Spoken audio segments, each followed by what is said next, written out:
Hello friends, पिछली video में हमने लोअर पैलियोलिथिक और मिडिल पैलियोलिथिक को कवर किया था और अब हम डिटेल में देखेंगे अपर पैलियोलिथिक एज को, जो 40,000 साल पहले शुरू हुई थी और 10,000 साल पहले ही खत्म हो गई।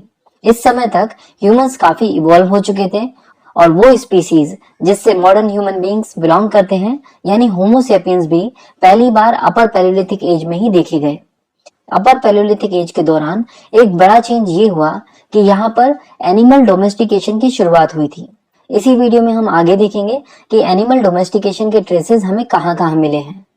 अपर पैलियोलिथिक ये वो समय था जब आइस एज का भी लास्ट फेज चल रहा था, यानी अपर पैलियोलिथिक एज के साथ ही आइस एज भी खत्म हो गई थी। तो इस दौरान क्लाइमेट जो है वो पहले के मुकाबले बहुत ही वार्म होते जा रहा था और इस बदलते हुए क्लाइमेट का असर कई जगहों पर पड़ा, जैसे कि राजस्थान के थार एरिया में एक्सट्रीम ड्राइनेस और एरिडिटी के चलते अपर पैलियोलिथिक साइट्स बहुत ही कम हो गई थी।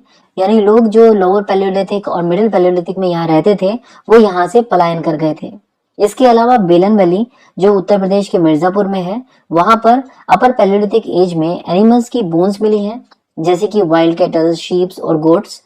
हिस्टोरियंस कहते हैं कि ये शीप्स और गोट्स इन जनरल इस जगह पर पाई नहीं जाती थी, इसीलिए ऐसा माना जाता है कि इन एनिमल्स को ह्यूमंस अपने साथ इंडियन सबकॉन्टिनेंट के नॉर्थ वेस्टर्न एरिया से अपने साथ लेकर आए होंगे। और इससे पता चलता है कि इंसानों ने एनिमल्स को इस समय तक डोमेस्टिकेट करना शुरू कर दिया था। इसके अलावा आंध्र प्रदेश में बोन्स से बने हुए टूल्स भी मिले हैं, खासकर कर्नूल और मुचलता चिंतामणि गावी से। यहाँ पर बहुत सारे ऐसे टूल्स मिले हैं जो एनिमल बोन्स से बने हैं। इसके अलावा सोन वैली जो आज के पाकिस्तान में है, वहां पर लोअर पैलियोलिथिक, मिडिल पैलियोलिथिक और अब अपर पैलियोलिथिक में भी लोग रह रहे थे। अपर पैलियोलिथिक की टोटल 566 साइट्स इंडियन सबकॉन्टिनेंट में मिली हैं। इनमें से कुछ साइट्स शंगाव केव्स और रोरी हिल्स में मिली हैं जो आज के पाकिस्तान में है। इसके अलावा कश्मीर, विंध्यास, छोटा नागपुर और वेस्ट बंगाल के भी कुछ डिस्ट्रिक्ट्स में अपर पैलियोलिथिक साइट्स मिली हैं। और Bhimbetka rock settlements lower Palaeolithic, middle Palaeolithic और अब अपर पैलियोलिथिक में भी स्टोन एज पीपल्स के लिए फेवरेट प्लेस रही है रहने के लिए। जो ह्यूमंस यहाँ पर रहते थे वो आसपास के जंगलों में हंटिंग करते थे और यहाँ उन्हें स्टोन टूल्स बनाने के लिए भी बहुत सारा रॉ मटेरियल्स भी मिल जाता था। और क्योंकि इंसान प्राइमरीली हंटिंग पर ही जिंदा था, तो इसके लिए उसे अपने टूल्स को और ज्यादा इम्प्रूव बनाना था और इसीलिए उसने अपने टूल्स को और ज्यादा धारदार बनाना शुरू कर दिया। अपर पैलियोलिथिक में वो पैरेलल साइडेड ब्लेड्स बनाना सीख चुका था, जिसे टूल्स मेकिंग में एक मेजर एडवांसमेंट कहा जा सकता है।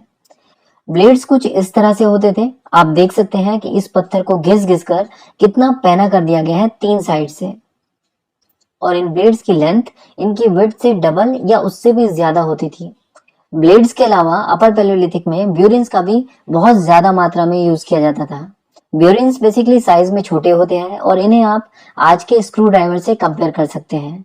इन ब्यूरिन्स को इंसान वुड या बोन्स में ग्रूव्स या होल करने के लिए इस्तेमाल करता था और इनकी मदद से बड़े पत्थरों में लकड़ी या बोन्स के हैंडल लगाए जाते थे।